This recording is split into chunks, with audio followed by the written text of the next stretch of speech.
আছে না, টিনের বাক্সে যদি কোনো কিছু না থাকে, মুড়ির টিনে যদি আপনার মুড়ি না থাকে, আপনি টোকা দেবেন, দেখুন ঝনঝন করে বাজে। তা আওয়ামী লীগ এখন শূন্য মুড়ির টিন। এই কারণে আওয়ামী লীগের নেতারা ঝনঝন করে কথা বলছে।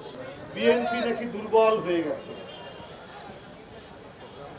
এইরকম আওয়াজ তিনি মাঝে মাঝে দেন। আরো অনেক কথা বলেন, বিএনপি ক্লান্ত, বিএনপি হতাশ, বিএনপির নেতারা বিদেশ চলে যাচ্ছে, এইসব নানা কথা তিনি বলেন। এই বলে তারা যে ভিতর থেকে ধসে গেছে, ভেঙে গেছে, এইটা চাপা দেওয়ার জন্যই তিনি এই কথাগুলো বলেন। বারবার জনগণের সাথে বিশ্বাসঘাতকতা করা, জনগণের মালিকানাকে ছিনিয়ে নেওয়া, এই কারণে তাদের জনসমর্থন নেই। কয়েকজন সুবিধাবাদী লোক, কয়েকজন ঋণ খিলাপি মানুষ, কয়েকজন বাজার সিন্ডিকেটের লোকজন এইটা আওয়ামী লীগকে ঘিরে আছে।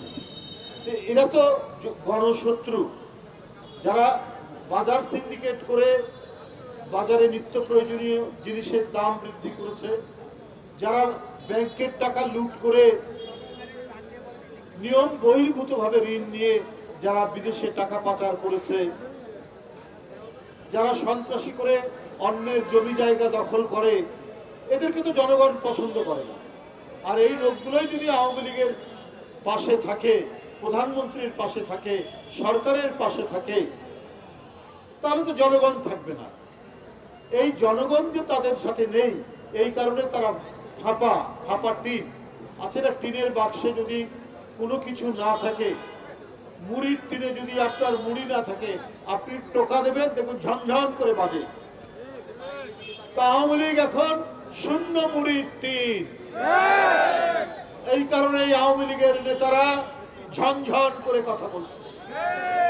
জনগণ নেই, জনসমর্থন নেই, লুটেরা সরকার, তাদের আর বলারই বাকি আছে, তাদের আর করারই বাকি আছে।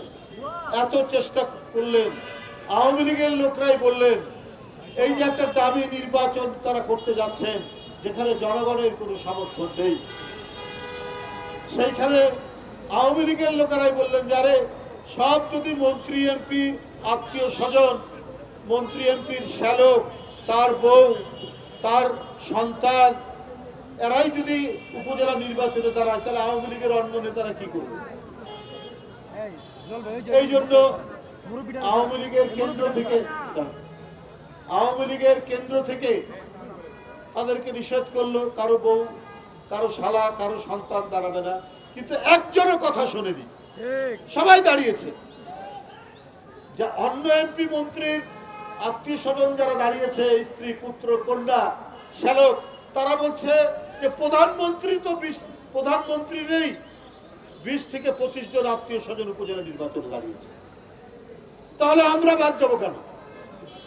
ওরা বাদ যাচ্ছে না। এই কারণে প্রধানমন্ত্রীর আত্মীয় স্বজন যদি 20 থেকে 25 জন দাঁড়িয়ে থাকে, তাহলে অন্য এমপি, অন্য মন্ত্রী, তাদের আত্মীয় স্বজন, তাদের বউ, বেটি, সন্তান, তারা বাদ যাবে কেন? তারা দাঁড়িয়েছে। জনগণ তো নির্বাচন করবে না, গণতন্ত্রের পক্ষে তো মানুষ ওটাতে দাঁড়াবে না। তাহলে এখন ওরা নিজেরাই, এমনি আর সাধারণ মানুষ নেই। আওয়ামী লীগের অন্য কোনো নেতারা তারা সুযোগ পাচ্ছে না, পাচ্ছে হচ্ছে আওয়ামী লীগের মন্ত্রী এমপি, যারা সুবিধাবাদী, যারা সুযোগ সন্ধানী, অধিকাংশই হচ্ছে ব্যবসায়ী, তারা নমিনেশন কিনছে। রাজনীতি করেন যারা, তারা আর নেই। দলের সংকট হলে, ক্রাইসিস হলে এরা তো থাকবে না, কিন্তু ওরাই এখন দখল করে আছে। তো ওবায়দুল কাদের সাহেব, আপনার দল যে শূন্য টিনের বাক্স হয়ে গেছে, ওইটা আগে ভরুন, আর তারপরে বিএনপির কথা বলুন। বিএনপি দুর্বল হয়েছে না সবল আছে, এইটা তো টের পান প্রতি মুহূর্তে, যার কারণে আওয়ামী লীগকে দিয়ে মোকাবেলা করার সাহস নাই বিএনপি।